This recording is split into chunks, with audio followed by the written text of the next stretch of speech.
हजारों मील तक, किलोमीटर तक मिसाइल मार कर सकती है। तो फिर हमें डायबिटीज में हम अंधे क्यों हैं? प्रॉब्लम यहाँ पे आ रहा है कि अनयूटिलाइजेशन of the sugar at the cellular level. Insulin का काम है शुगर आइए अंदर आइए पर हरी। दरवाजा किस चीज से बंद होता है? हाँ, अब आपने विषय सवाल दिया।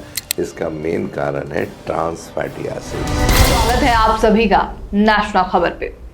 डायबिटीज पर जब हम चर्चा करते हैं तो दो चीजें जो सबसे ज्यादा सुनी जाती हैं वो है डायबिटीज या फिर शुगर। लेकिन क्या ये दोनों एक ही चीज है?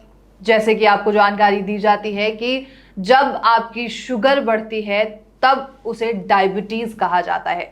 लेकिन साइंटिस्ट डॉक्टर एस कुमार का दावा है कि बढ़ी हुई शुगर को डायबिटीज ना समझें। आखिर क्यों और क्या डिफरेंस है डायबिटीज और शुगर में, ये जानने के लिए आज हम मौजूद हैं अप्रोप्रिएट डाइट थेरेपी सेंटर के क्लिनिक में और मेरे साथ मौजूद हैं Bharat Gaurav awardee scientist doctor S Kumar. Sir नमस्कार। नमस्कार, बहुत स्वागत है आपका।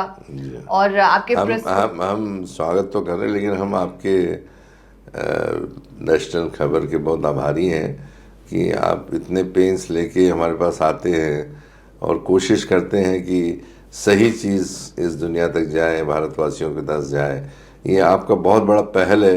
एक भारत को की एक वेलनेस इंडस्ट्री में लोगों को ठीक करने के लिए आप एक इतना बड़ा एक अग्रसर उठाया। इसके लिए मैं आपकी जो जितनी मैनेजमेंट है नेशनल खबर की, उनका बहुत बहुत मैं आभारी हूँ उनका। बिल्कुल बिल्कुल, thank you so much sir. अब सवाल पर आते हैं। आपके हालिया प्रेस कॉन्फ्रेंस में जब हम शामिल हुए थे तो डायबिटीज और शुगर को लेकर आपने काफ़ी ज़्यादा फोकस किया था और आप अपने हर एक साक्षात्कार में डायबिटीज और शुगर में डिफरेंस बताते हैं। बढ़ी हुई शुगर को ना समझे डायबिटीज, ये आपका दावा है। क्या डिफरेंस है इन दोनों में, ये आम जनता को समझना बहुत ज़रूरी है। देखिए, यही सबसे बड़ा अंतर है। आज देखिए, जैसे मैंने हर वीडियोस में बात करता हूँ और आज भी करना चाहूँगा, टाइफाइड, मलेरिया, टीबी सब ठीक हो रहा है ना। बिल्कुल। पहले ये अनक्यूरेबल था, टीबी भी कई सालों तक नहीं था, चाहे टाइफाइड की बात, मलेरिया के, डेंगू, तो आज सब ठीक हो रहा है। लेकिन जब डायबिटीज़ की बात आती है तो जैसे मैंने कहा कि हमारे जो डाटाज अवेलेबल हैं और कहते हैं कि by 2025 India is going to be diabetic capital of the world. Right. अभी देखिए कितना बड़ा विरोधाभास है। एक जगह सारी जो डिजीज़ है आपकी सब खत्म हो रही है, और जब उसमें हो सकता तो फिर डायबिटीज़ क्यों नहीं खत्म हो सकती है? बिल्कुल। जब पोलियो खत्म हो गया भारत से, बोलिए आप, किसी जमाने में इतना रैम्पट था पोलियो कि घर घर में आप देखिए पोलियो की बात थी, लेकिन जब वो आइडेंटिफाई किया गया कॉज, मैं यहाँ पे फिर आना चाहूँगा, कॉज, उसका कॉज क्या है? डायबिटीज़ का कॉज क्या है? बराबर है। जैसे पोलियो का कॉज क्या था, टाइफाइड का कॉज क्या है, मलेरिया का कॉज क्या है, जब आप कंफर्मेटरी टेस्ट देते हैं तो आप देखते हैं कि वो जड़ से खत्म हो गया है। तो फिर डायबिटीज का भी तो कोई कॉज होना चाहिए कि नहीं? बिल्कुल। बराबर है ना। जब कॉज अगर आपको समझ में आ गया तो उसके ऊपर, अरे कहने का मतलब ऑब्जेक्ट है, आप गोलियां चला रहे हैं, ऑब्जेक्ट नहीं है आपके पास में, तो गोलियां तो खराब जाने वाली है। आपको टू द पॉइंट ऑब्जेक्ट करके, जब मिसाइल जब यहाँ से लेके उधर हजारों मील तक, किलोमीटर तक मिसाइल मार कर सकती है, तो फिर हमें डायबिटीज में अंधे क्यों हैं? डायबिटीज के लेकर जागरूकता हम जागरूकता क्यों नहीं कर रहे? हम अंधे क्यों हैं जब सारी चीजें हमको मालूम है? बिल्कुल, कि डायबिटीज किसको कहते हैं, शुगर किसको कहते हैं। तो एक आम भाषा में जो डायबिटीज की बात है, देखो दोनों अलग अलग चीजें हैं। 36 यानी एक का मुंह इधर है, एक का मुंह इधर, 36 के आंकड़े हैं डायबिटीज, लेकिन लोगों ने उसको एक कर दिया है। समझने के बावजूद, या समझ नहीं रहे, ये मुझे नहीं मालूम, लेकिन जो मुझे समझता है, एक लॉजिक की बात है कि डायबिटीज़ की परिभाषा जो है हमारे बुक्स में, जो मेडिकल बुक्स में दी है, वो बता रही है कि शरीर के अंदर इंसुलिन का न बनना, कम बनना, या उनका कम काम करना, आपके शरीर का जो पेंक्रियाज है, जिसके जो बीटा सेल होते हैं, जो यहाँ पे हमारी इंसुलिन बनती है उसका डिस्ट्रॉय होना या ना होना जी। या उनकी सेंसिटिविटी ना होना, इसको मेडिकल बुक्स की परिभाषा में पूरे वर्ल्ड में मैंने नहीं लिखी परिभाषा। बिल्कुल। मैं हमेशा कहता हूँ कि मैं स्टूडेंट हूँ और ये जो बुक्स में लिखा हुआ है कि ये सारी चीज़ें अगर ना हो तो आपको डायबिटीज़ है। इंसुलिन नहीं बन रही है या बन रही है तो उपयोग में नहीं आ रही है। उपयोग में नहीं आ रही है, ठीक है। तो इसको बोलते हैं डायबिटीज़, जी। जो बुक्स में लिखी है। बिल्कुल। अब मैं अगर आपसे पूछूं कि अगर ये सब सही है तो क्या उसको डायबिटीज़ कहने का अधिकार होगा? नहीं। नहीं होगा। सही बात है। बिल्कुल। तो कैसे पता लगेगा अपने को? उसके टेस्ट करना पड़ेगा, है ना। तो हमारे यहाँ भारत में सिर्फ 3 टेस्ट हैं जो प्रचलित हैं। अच्छे से अच्छे लोगों का आप चले जाइए, बड़े बड़े हॉस्पिटल में चले जाइए, फास्टिंग, पोस्ट मील, HbA1c, ये 3 ही पैरामीटर है जिसके ऊपर हम डिपेंडेंट हैं कि आपकी शुगर बढ़ी हुई है, आपका पोस्ट मील HbA1c बढ़ा, इसका मतलब डायबिटीज़ है। आपको तुरंत इंसुलिन या टैबलेट आपको लेना चाहिए और उसके हिसाब से सारे लोग लिख रहे हैं। लेकिन उसके बावजूद भी शुगर आपकी कम नहीं होती है, बढ़ती है। पहले एक टैबलेट, दूसरी टैबलेट, तीसरी टैबलेट, उससे नहीं हो रहा तो फिर इंसुलिन चालू कर दी जाती है।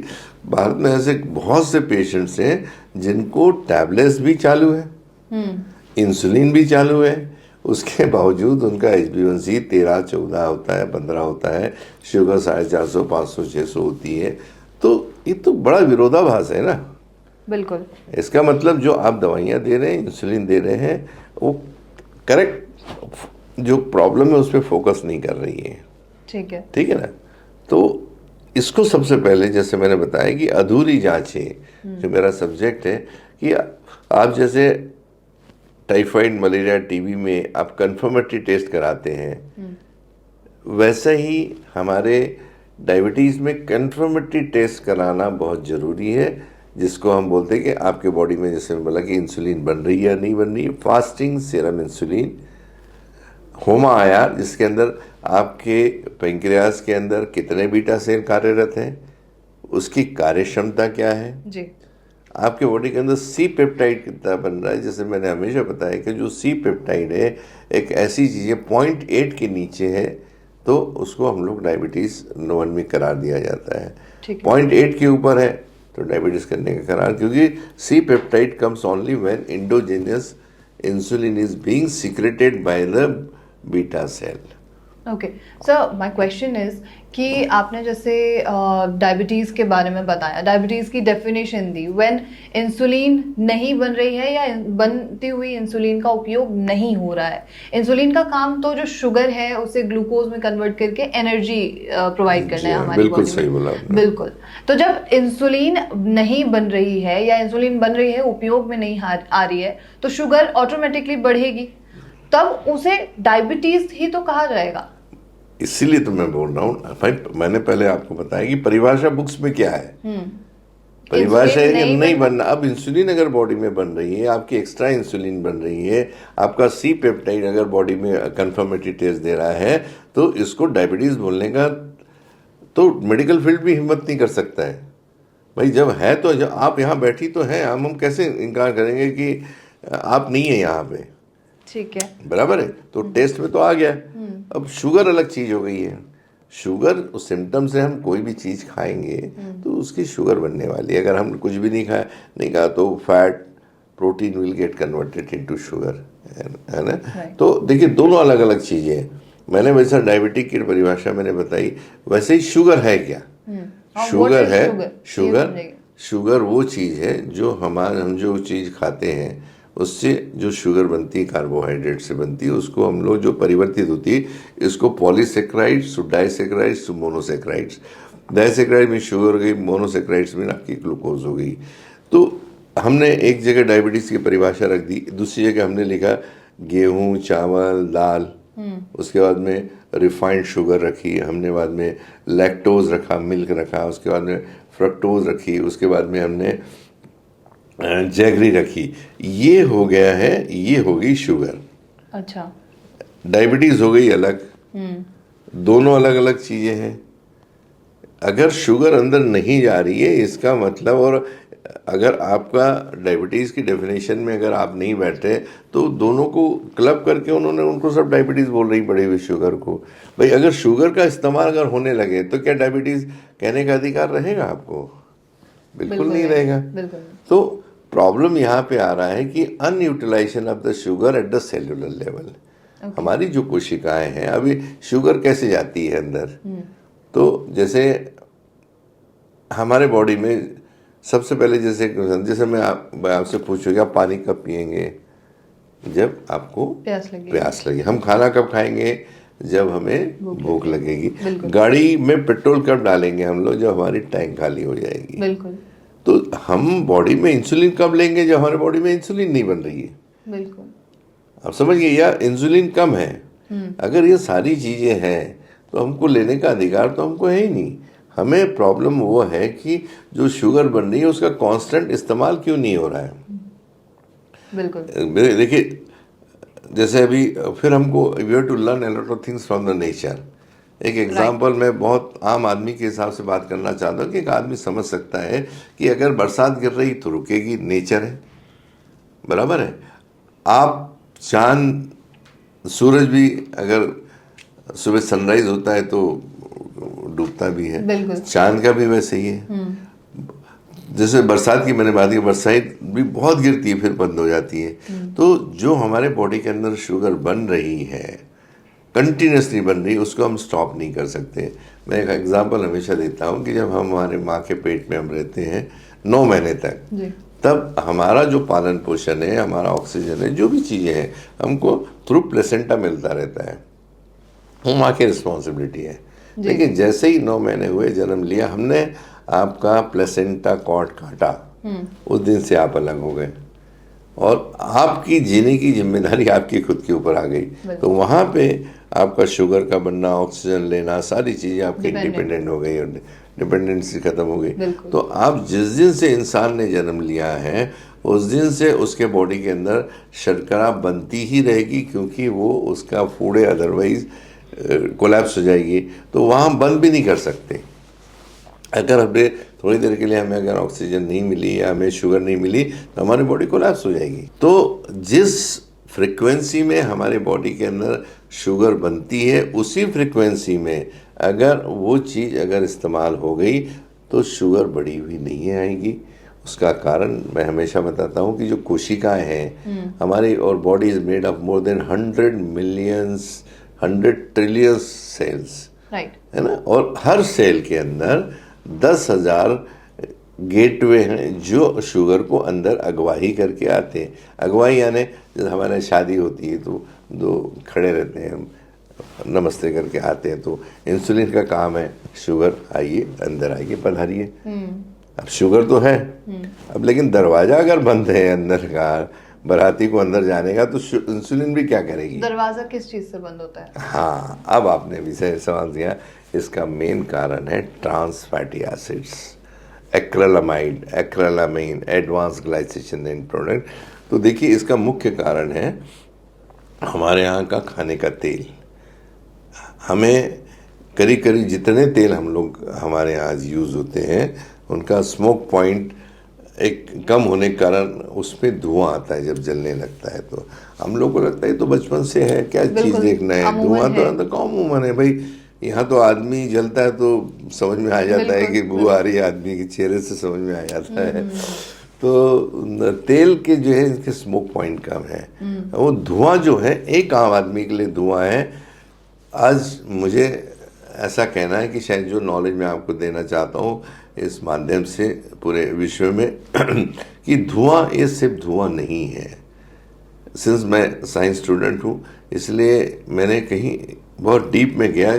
तो मेरे जैसा कोई मिलेर नाम का एक साइंटिस्ट था, 1912 की बात है, उसने उसमें आइडेंटिफाई किया कि धुआं है तो क्या है, जो तेल से धुआं आ रहा है। हाँ, उससे बायोकेमिस्ट्री में तो सब समझ में आ जाता है। तो उन्होंने देखा कि अंदर trans fatty acid, acrylamide, acrylamine, advance है। तो एक तरह के हल्की सी परत जो है ना, तेल की परत होती है जो सेलुलर लेवल के ऊपर आपके बैठ गई। तो क्या हुआ, आपके जो छिद्र थे छोटे वाले गेटवे वो बंद हो गए। सेल के जो सेल बंद हो गए। जैसे अगर प्लाईवुड मैंने लिया और पानी डाला तो पट से जल जाएंगे, छेद नहीं दिख रहे आपको, लेकिन पानी अंदर चला गया, बारिश रो। लेकिन उसके ऊपर अगर एक तेल की परत लगा दूं या पेंट लगा दूं तो नहीं जाएगा, या नहीं जाएगा। तो this is the same situation. जो हम खाने का तेल है, इसके कारण एक परत बनने के कारण जो नॉर्मल शुगर हमारी बन रही है वो अंदर पेनिट्रेट नहीं कर पा रही है। तो इसको हम बोलते हैं कि इंसुलिन रेजिस्टेंस। अब शुगर अंदर नहीं जा रही है, तब मुझे बताइए इंसुलिन का होना, पैंक्रेटिक सेल का होना, सी पेप्टाइड का होना और शुगर, ये सब अलग अलग चीजें हैं। इसको इकट्ठा आप बोल ही नहीं सकते, तो प्रैक्टिकल है। तो आपको एक ऐसा तेल चाहिए जिसका स्मोक पॉइंट ज़्यादा हो, जिसमें धुआं नहीं आए। आपने बहुत देखा पुराने ज़माने में हमारे मकान हुआ करते थे गांव में, और एक चिमनी हुआ करती थी ऐसी जो धुआं छोड़ती थी। अब over the passage of time हमारा किचन छोटा हो गया, 10 बाई 10 का किचन हो गया, और हमारी जो पहले इतनी बड़ी बड़ी ये रहती थी, चूल्हे हुआ करते थे, अब आ गए वो बर्नर पे। 2 बाई 2 का आ गया, छोटे छोटे बर्नर हो गए, चेंज किए। अब लेकिन उसके ऊपर हमने एक फाइबर कैसल का या किसी भी कंपनी की चिमनी लगाना चालू कर दी, ताकि धुआं तो आएगा, तो वो धुआं ऊपर उसको एब्जॉर्ब करता है। और कुछ दिन के बाद में आप देखते हैं कि उसके रोम छिद्र सब बंद हो गए हैं, वहां से तेल टपकता है। अब आप ऐसे तेल को में अगर आपकी कोई चीज बना रहे हैं, पूरी बना रहे हैं, पकौड़े बना रहे हैं, या आपकी सब्जियां छौंक रहे हैं, तो उसका क्या होगा? वो डायरेक्ट आपकी कोशिकाओं को बंद कर रहा है। इसलिए आपको ऐसे तेल की, जैसे मैं हमेशा जिक्र करता हूँ, अल्फा कार्डियो डी जो मार्केट में उपलब्ध है, ये तेल का स्मोक पॉइंट बहुत ज़्यादा है, इसमें धुआं कभी नहीं आता है। अच्छा, कितना भी उसको बर्न किया जाए तो? बर्न क्यों करेंगे? जितना जरूरत है उतना ही करेंगे ना। बिल्कुल, मतलब हीट किया जाए कभी धुआं नहीं आता उसका, कि भाई डिफॉल्ट उसका स्मोक पॉइंट ज़्यादा है। तो आप गर्म करेंगे तो उसमें धुआं आता नहीं है। जैसे पानी है, अब 100 तक तो कुछ नहीं होता, 100 आप टेम्परेचर गया कि वाष्पीकरण होने चलता है, आपको धुआं दिखता है। तो उसके नीचे अगर गर्म हो जाए तो उसको नहीं बोलता। तो इसका मेन कारण आपके रसोई घर से है, सोल्यूशन रसोई घर में ही है। हमने कई ऐसे लोगों को देखा है, हमने जो सिर्फ ऑयल चेंज किया है और 6 महीने के अंदर शुगर उनकी डाउन होने चली आ रही, और उनके टैबलेट इंसुलिन कम करते हैं। प्रॉब्लम यहाँ पे यूटिलाइजेशन ऑफ द शुगर का। देखिए मैं क्या बोल रहा हूँ, शुगर और डायबिटीज़ दोनों अलग अलग चीज़ है। जैसे मैंने अभी आपको एक एग्जांपल देने जाऊँगा, अगर आप कहीं समुद्र के किनारे बैठे हैं, तो अगर आपकी नज़र जाएगी ना आगे, तो आप देखेंगे आसमान और ऐसे बिल्कुल जुड़े हुए नजर आते हैं। बिल्कुल एक पॉइंट पे जॉइंट होते नजर आते हैं, दूर से देखते हैं। बिल्कुल। लेकिन दोनों अलग अलग है। ऐसे ही एक डायबिटीज है और एक शुगर है, दोनों साथ में होने का मतलब इसको तो डायबिटीज हो गया। बॉम्बे में हमारे यहाँ पे वड़ा पाव का बहुत चलन है। अब बस मेरे ख्याल से कितने लोग वड़ा पाव के बहुत जीते हैं। तो वड़ा अलग है, पाव अलग है, जब उसके अंदर डाला तो एक हो गया। बस मेरा एक सवाल, आखिरी सवाल आपसे और होगा कि आपने कहा कि ऑयल जो है वो एक परत जमा देता है on the pores of the cells, right? हाँ, receptors, they are known as a receptor, as a receptors. Okay, so how you will help the patient to open those receptors? बहुत अच्छा रिसेप्टर है। अब उसके लिए 2 चीजें। अब हम अगर कोई होता है तो अगर हमारी कोई चीज खराब, हमने साफ कर दिया उसको, हाँ जी, है ना, हमारे प्लाईवुड है उसको हमने साफ कर दिया, अब अंदर क्या करेंगे कोशिकाएं, हम तो जा नहीं सकते। तो उसको अप्लाइड बायोकेमिस्ट्री से हम बात करेंगे। सबसे पहले तो तेल चेंज किया जाता है। जो आप तेल बता रहे हैं, अल्फा कार्डियो। मेरा सभी लोगों से हाथ जोड़ के आपसे बोलना चाहूँगा कि जब तक भारत में लोग तेल नहीं बदलेंगे हाई स्मोक पॉइंट का, इंडिया से डायबिटीज़ कभी ख़त्म नहीं होगी। इसका मतलब तेल चेंज करना बहुत ज़रूरी है। अभी लोग क्या होता है, डायबिटीज़ जब बात आती है, हम कम खाते हैं, लो कार्ब खाओ। अरे भाई क्यों खाओ भाई? अगर जितना बन रहा है उसका अगर इस्तेमाल हो रहा है, अगर उसका ऑब्स्ट्रक्शन नहीं आ रहा है, तो फिर तकलीफ क्या है? तेल ना खाना भी एक इशू हुआ। अगर तेल नहीं खाएं तो हमारी कंडेंस सोर्स ऑफ एनर्जी होती है। हमें कुछ ऐसे वीडियोस हैं, लेकिन वो गलत है। साइंस इसकी इजाज़त, कभी मैं क्या कोई भी साइंस पर्सन इसको इजाज़त नहीं देगा। It's a condense source of energy. अगर आपको अच्छी खान पान रखना है तो 33% calorie should come from the fat, 33 from carbohydrate. अगर फैट की हम बात करें, अगर हम बंदी कर दें तो एक तो कंडेंस सोर्स ऑफ एनर्जी आपकी खत्म हो गई, जो बहुत अहमियत रखती है। उसके साथ में हमारे जो फैट सॉल्युबल विटामिन हैं, विटामिन ए, डी, के एब्जॉर्ब नहीं हो तो आपको डिफिशियंसी हो जाएगी।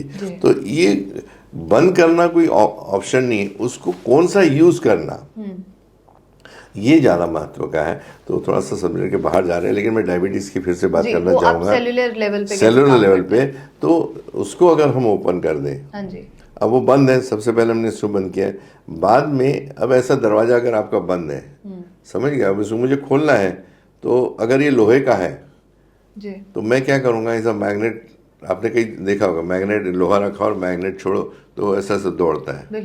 तो ऐसे इसके डोर खोलने के लिए कुछ स्ट्रेस एलिमेंट्स है जो मैग्नेट के जैसे काम करते हैं, वो जैसे ही उसके पास गया दरवाजा खोल देते हैं अपने आप। वो आप प्रोवाइड कर रहे हैं ट्रेस एलिमेंट, शुगर अंदर चली गई। और इस प्रोसेस में जो बंद हो गए हैं, जो वियर एंड टीयर हुआ है, यानी खूब खूब बारीक होते हैं, और उनकी जब वो इंसुलिन रेजिस्टेंस होता है तो वियर एंड टीयर बढ़ गया, तो उसको रिपेयर किया जाता है एंटीऑक्सीडेंट्स देके। तो एंटीऑक्सीडेंट देके क्या होता है कि जो आपके रिसेप्टर ब्लॉक हो गए उसको रिपेयर करते हैं हम लोग। अच्छा। तो ऐसे एक कॉम्बिनेशन है, सब पेशेंट्स को अलग अलग लगते हैं उनके रिपोर्ट्स देख के।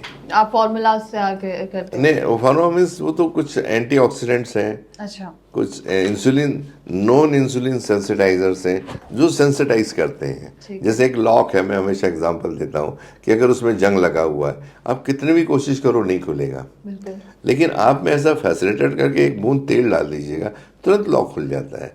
तो ये जो सिस्टम है इंसुलिन रिसेप्टर का, ये लॉक एंड की सिस्टम है।